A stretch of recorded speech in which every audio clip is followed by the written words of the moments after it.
advertising. So before we just enter into what is Polysemy all about, I just want to ask all of you, what do you think of this? I can tell you that this is an ad.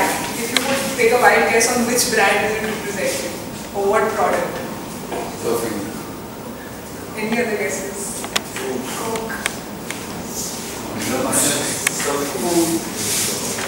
So this is actually an ad for Coca-Cola, and this is where we enter into what is advertising Polysemy. It is basically an ad which has different interpretations and different meanings. So setting the context for Polysemy.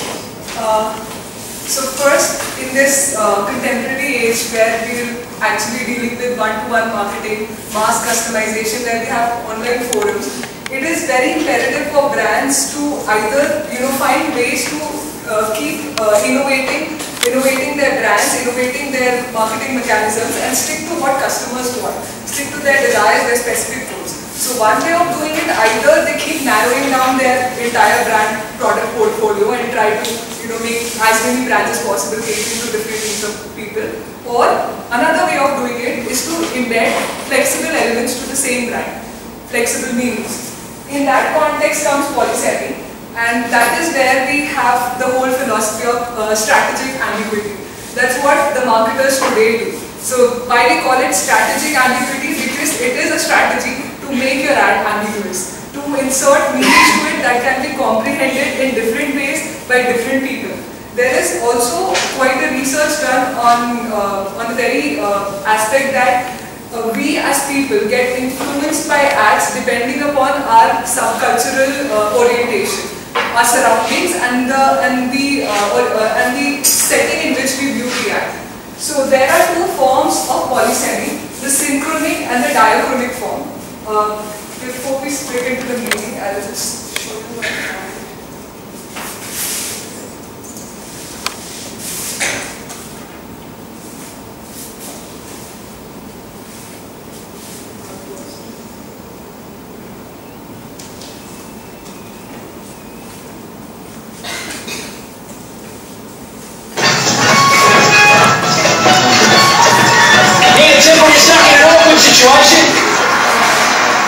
Too easy. KFC's crowd pleaser. A huge variety of delicious chicken and plenty of tasty sides. So this is a very famous KFC ad that got all heated up, and it led to a very big controversy. And the reason very well evident in the ad was that it was perceived in two different forms. So you see an Australian cricketer who's sitting in a crowd, which is the West Indian crowd who are cheering for their respective team, and then he's shown exchanging KFC bucket with them, etc. So the whole philosophy of the ad was to foster a sort of a brotherhood, and that fried chicken as a product it's a commodity that is eaten by everyone, people of all religion. But the impact it led on people was very different. So in one particular context, Australians saw this ad as a complete harmless portrayal of brotherhood and high spirits, whereas the African Americans, it created a lot of outrage among them because they saw it as a clear depiction of racism and stereotypical love of Australians for fried chicken. So this brings us to the first aspect of Polysemy, which is synchronic. Synchronic, as the word implies, is the interpretation of an ad in different forms at a given reference of time. At the same time, how it is being interpreted by two different sets of people, two or more, depending upon their subcultural orientation. And the next aspect of Polysemy is diachronic. So we have another example of ad there.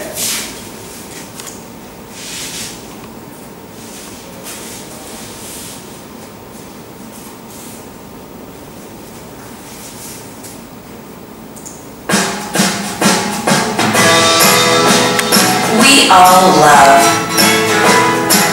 We all share. We all create. And we all get dirty. Try new and improved all with more clean ingredients. All's trusted, powerful stain lifters help get your whole wash incredibly clean. And costs up to 40% less than the leading brand. For all your laundry, it's all good. kind of aimed at just promoting the laundry detergent as a happy family sort of a product, positioning it that way. But what it ended up becoming during the course of time was that, again here, the controversy related to this was that females being shown, the women in the family being shown doing the laundry, etc., which is stereotypical in a way. So here, the diachronic aspect of polysemy is when you try to decipher the layers of meaning upon a good duration of exposure to the ad. So it's not like at the first instant when you see the ad, you know what it means. But as and when you get exposed to the ad again and again, you start deciphering other meanings to it. You start seeing other, interpretations of the ad. So that is where the two aspects of polysemy come in. Next we move into what are the different layers that exist within polysemy. So as I introduced it with an equivalent of strategic ambiguity. So what all goes into that is, number one, encoding the meaning. So how the meaning is to be encoded within a particular ad. So within that we will be looking at purposeful polysemy. Purposeful as in when there is a purpose, there is a strategy, and how that meaning is being transmitted to the audience. So what are the platforms or tools that help marketers leverage the meaning transmission for their particular ads? Next. Yeah, so so this is the typology of the polysemy. And before I tell you what the grid is about, I'll first explain the four terms: the positioning goal, the targeting goal, the aesthetic goal, and the social goal. So polysemy, in its very essence, it aims to achieve, your consumers. It aims to achieve a mass appeal among consumers, and finally getting them to buy your product. That's what all marketers in the end aim at. So positioning, the first one, the positioning goal, is actually it's a strategy when you try to implement the polysemy in such a way that you're talking about the positioning of your product. So one example that comes to my mind is I don't know if you guys are aware of. It's a Flowserve is the world's largest producer of valves and pumps. So their tagline in one of their ads is experience in motion. So the two ways of interpreting the tagline was, one, if you could see experience in motion as one niche company that has an experience in the industry of moving fluids, and another way of interpreting the same tagline is also this, that experience that does not rest on just laurels of it is a consistently moving industry that they leverage. So that is about positioning goal. Now next is targeting. So targeting is your ambiguity is embedded in a way that you are trying to target different segments of people at the same time through the same advertising message. Rohit will be talking about a particular example. So the Volkswagen example. So what happens is that the Sunday afternoon, you might have seen the ad, we will be showing it to you in some time. The basic premise that I want to bring out here is that the ad was positioned or launched at a time and in between a show that talked of homosexuality, and it was launched right at the time when the protagonist in the show reveals her homosexuality. So the ad has a concept of, it says that there are two guys who are lost and they're looking for something, and now the two guys can be viewed by the lens of just brothers and friends. It can also be viewed as in the lens of romantic relationship. Now again here the context of how that viewing happens, it is derived from the orientation. So gay wave advertising is a phenomenon that marketers generally indulge, which we do not see much of in India for now, but overall abroad it really happens, and that is what the marketers indulge in, where they try to tap into both the straight community consumers and also the gays. That is about the targeting goal. Now the aesthetic goal of polysemy. So aesthetic goal is when you do not, your aim is not to talk about your mission, your product, your value proposition. It is just to drive your attention. It is just to make your ad catchy. It is just to get the eyeball story. That is an aesthetic goal of polysemy. So it could be as anything very that will just intrigue the consumers to go back and search what the ad really meant.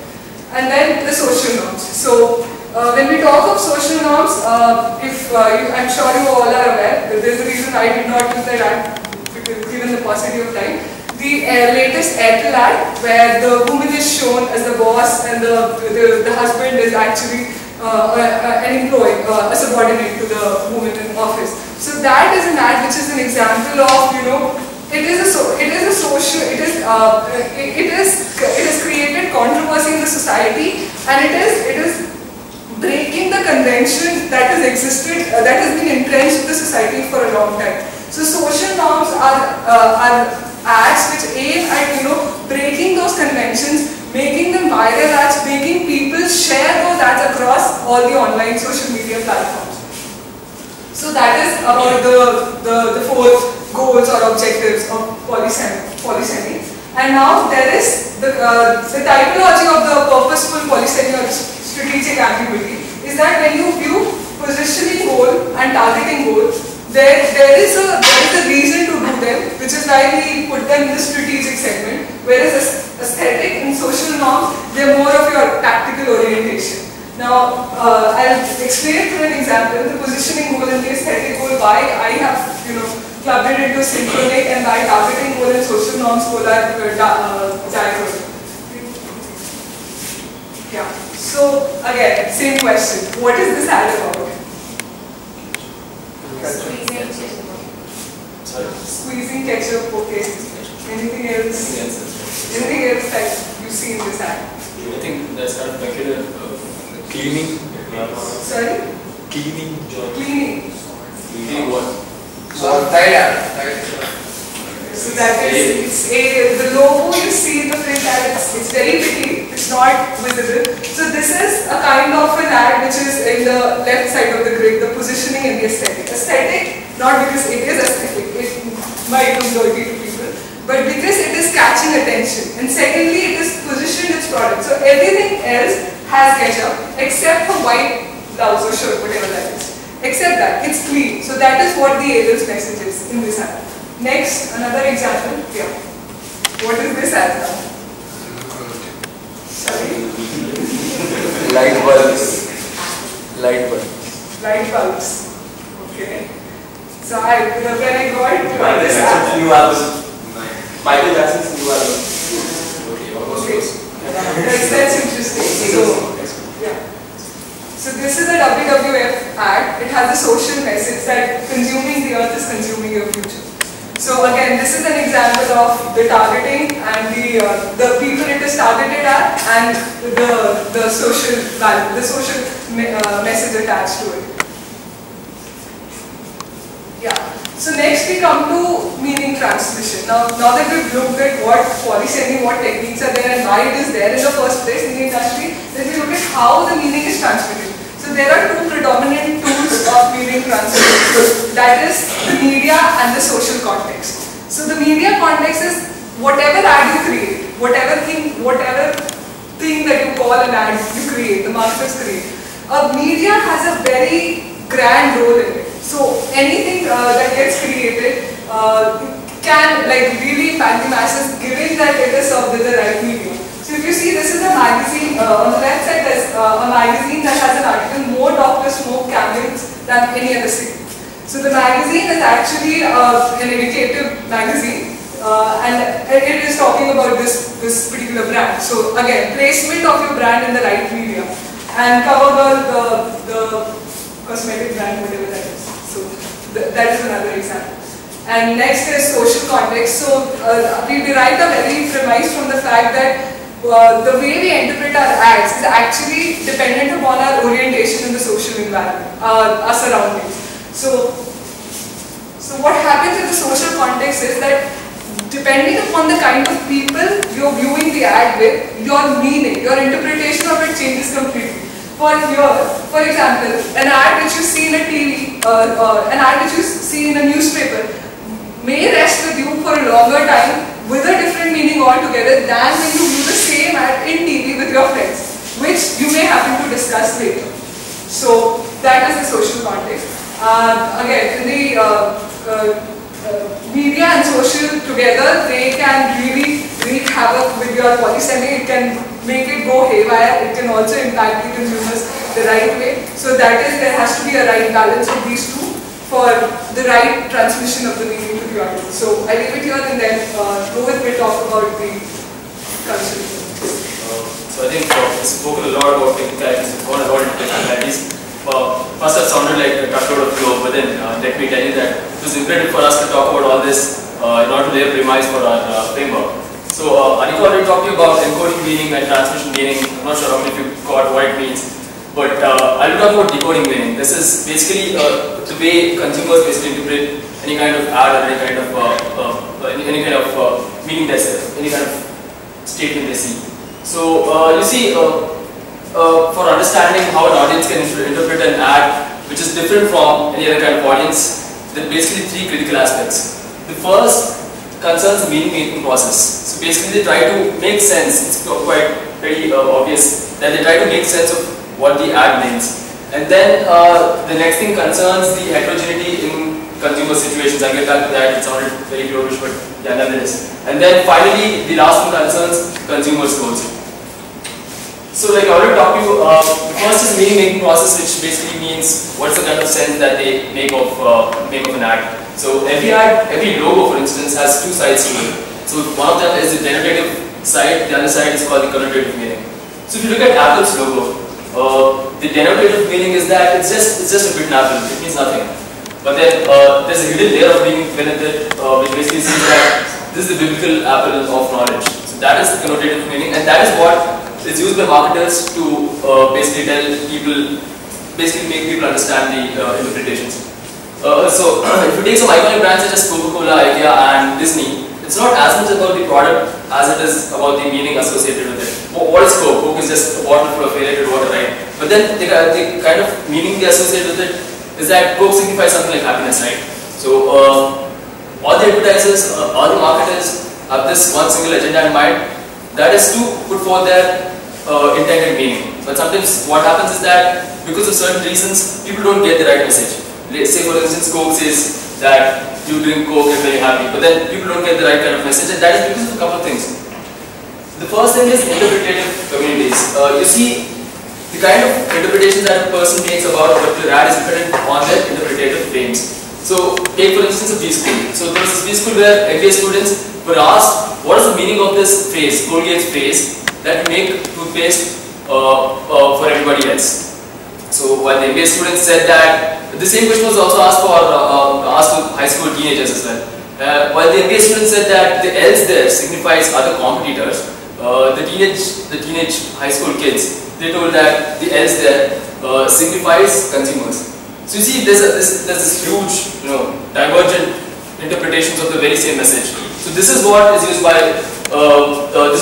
by marketers to target different kinds of consumers. So while in some aspects it helps them, in other aspects it doesn't quite help them.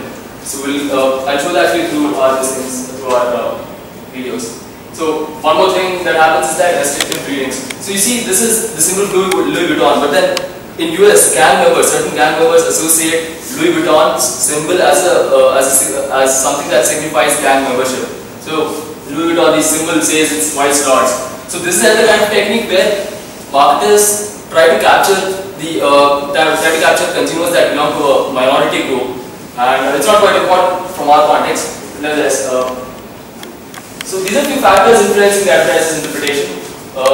The first one is pretty evident, I think, consumer knowledge. So there are a lot of consumers who have varied experiences, varied backgrounds, right? So for instance, say there was this particular ad where there was a German music being played behind as a background. So for a German national, while it signified something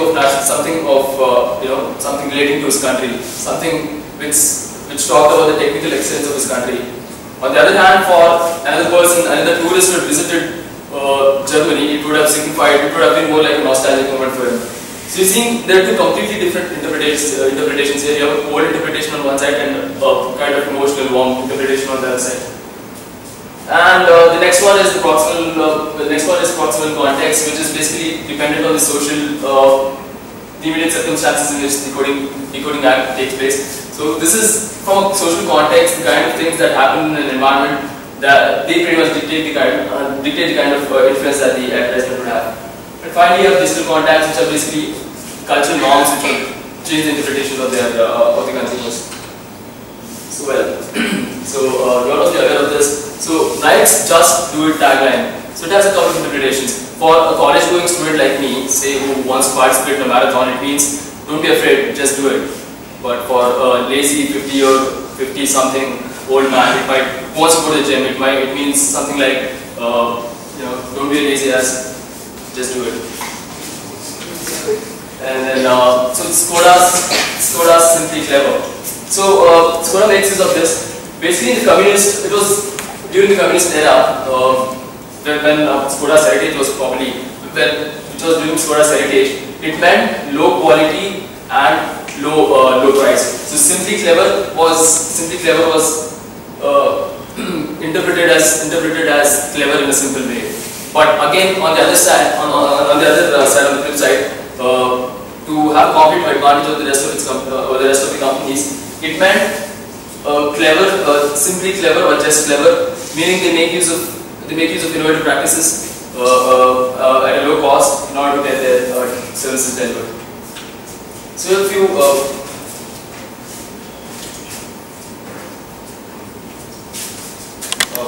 our commercials are not half as funny as the rest of you guys, but then in order to prove our points, probably have to show them to you.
So this was the ad that Anika was talking about. So on the face of it, it looks like a very normal advertisement where you have a couple of guys moving around in a car, right? So it basically signifies friendship or brotherhood or something like that. But can you imagine that this had a gay undertone to it? Because it was there during this time which Anika was talking about. That time there's a show called Ellen, there's this television series called Ellen Show. And then she had revealed the world of her homosexuality. And then people assumed that it had a completely gay overtone to it. It was widely successful commercial, but then nevertheless, I'll just show one more advertisement where Polysemy has not been successful.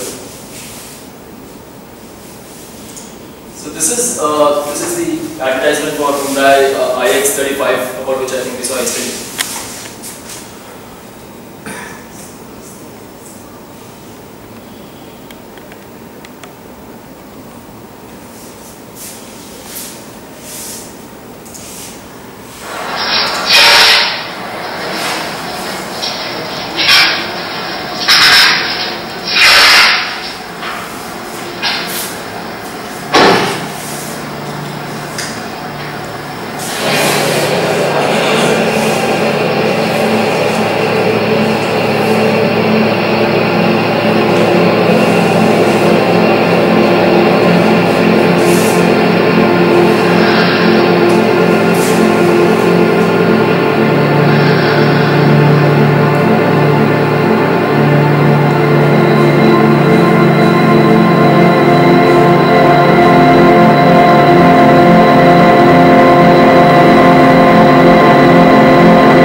Basically, I'm not sure if you got the ad, but then what it signifies is that the person was committing suicide by trying to choke himself to death. But then because iX35 has 100% water emissions, he couldn't kill himself. But then there was a furor over this thing because it shows suicide. The main what do I say, the main theme of their advertisement is suicide, and which is not something they should be advertising about. And this led to a significant drop in the sales of IX35 as well. So we have a wacky kind of framework that we've come up with. I mean, I'm not sure if most of you will get it, but then thought of it for a lot of time, but yeah, I'll have to tell you about it. So the problem that we are looking at is that we are trying to associate a particular brand with an identity, and let's say that this is the primary identity that I'm targeting. My ID is not true. So anyway, primary identity is what we are targeting, and what he's trying to say is that sometimes it doesn't work. What doesn't work is the symbolic technique. So this is the technique that we have been taught, and this associates a brand with its identity, but we are not sure whether it always associates it with the correct identity. So sometimes it will go for another identity, ID2 or ID3, something like that. What we need is a framework which can actually always target the primary identity. So that's what we wanted to come up with. What we realized is that such a framework which will actually eliminate these further identities from evolving would always rely on being funny, because most of the ads that we showed were not funny. And this is one of the pillars. The other pillar will obviously be internet, because going forward you will be dealing a lot with internet marketing, online marketing only. The third thing that we need, and most importantly, is the neutral part of the ad. And an ad needs to be neutral. It does not need to target a particular sexuality, a particular gender. That's what we are trying to say. So these three pillars are going to set this framework, and what we realized was that we were trying to do what is known as catharsis. Have you heard of this word? Catharsis? I heard it this morning, so yeah. What catharsis means is that we are trying to relieve every idea of anything that is oppressive in undertone. So that's what we are trying to do here. We are trying to remove anything that is oppressive or selective in an advertisement. So that's why we were trying to do catharsis. So that's the name of the technique that we are given. This technique heavily relies on, of course, these three pillars, which is funny, internet, and neutralism. And of course, the main ingredient is the first part of it, which is just gag. So that is the whole underlying framework that we have built. The most important thing that underlies all this is gag. So what we realize is that cat as an image is very neutral. They are not talking about any sexuality. These ads have been all successful, whatever we are showing here, all these posters and everything. All of these are very successful ads. I tell you how. This is about a cigarette paper. This is about a tea. This one, it's Kodak. A neutral image, that's what we are targeting. This is Philips. Philips did a lot of ads with cats in 90s. This is a very neutral ad. This is which company it is? P&G. Fine. So the idea that we got was from this book. This is about cats and how they have been used in advertising throughout history, and they have always been successful without fail. So the author quickly followed it up with 2 more books of the same kind, and the idea that we are trying to project is that cats are successful. You know this cat? Yes, the grumpy cat, everyone knows it. So although it's grumpy, doesn't like any days, doesn't like any team, grumpy cat is super successful in advertising.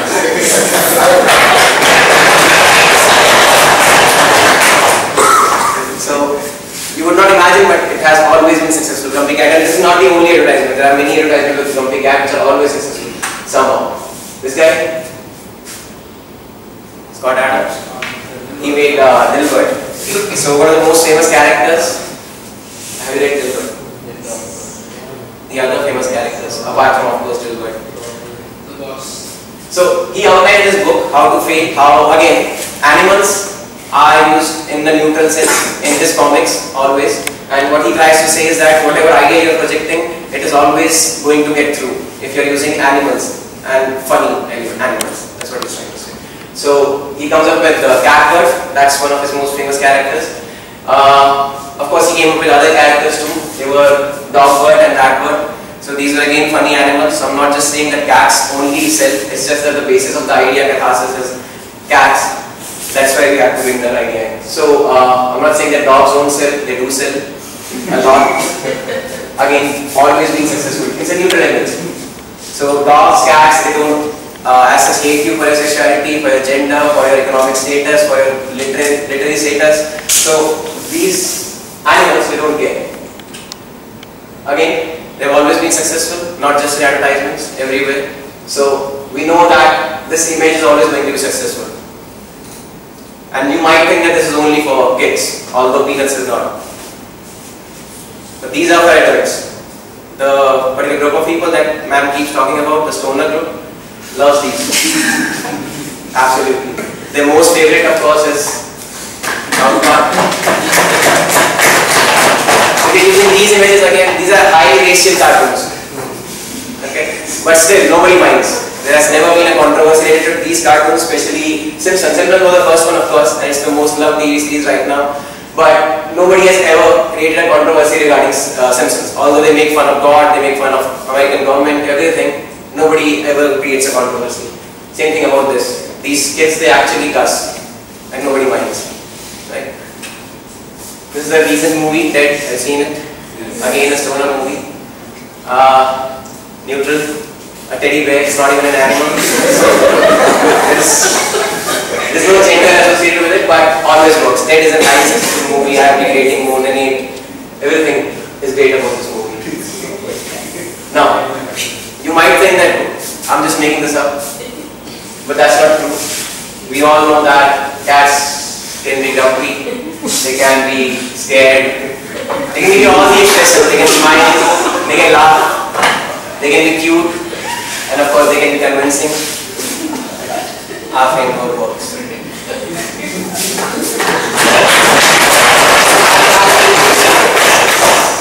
We've already wasted a lot of time, so let me show you this. This will give you a summary of the entire idea.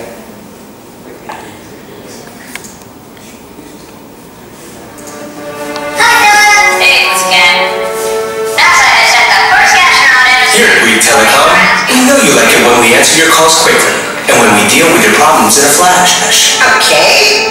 We know you like our assistance in choosing broadband boxes and smartphones. Smartphones are perfect. At your service. We know you like to watch HDTV.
Into a brand new communications era with the launch of the world's first and only advertising agency. Cat videos provide an excellent return on investment. The costs are minimal. It's win-win. By 2015, cat videos are going to represent 90% of the content on the World Wide Web. Proven results. Using the 4 pillars of creativity, we provide work that's persuasive, unignorable, relevant, and memorable. Our goal is to integrate cat videos into every stage of the customer experience, 24/7, 365, To facilitate this change, we've incorporated our own cat video production studio. Filming, writing, seating, all completely in-house. Creating a good cat video is no accident. A lot of people think you just show up in a room with a camera and a couple of cats and start filming, but they take a tremendous amount of planning. We storyboard every frame. We actually created our first cat video in February of 2008. Cat approaches the camera slowly from afar, then the camera would pan to the right, and then when it comes back, the cat's closer. Really, I think that was the kind of magic moment in the spot. It kind of came up seven for us, I guess you might say. You think sometimes you're going to run out of material with cats, but you never do. You come in on Monday and you go, oh my God, trombone cat, and it's excellent. In an era of unprecedented change, there's one agency with the courage to change everything. Nobody wants to see ads anymore. They want cat videos. Ask yourself, what can cat videos do for your business?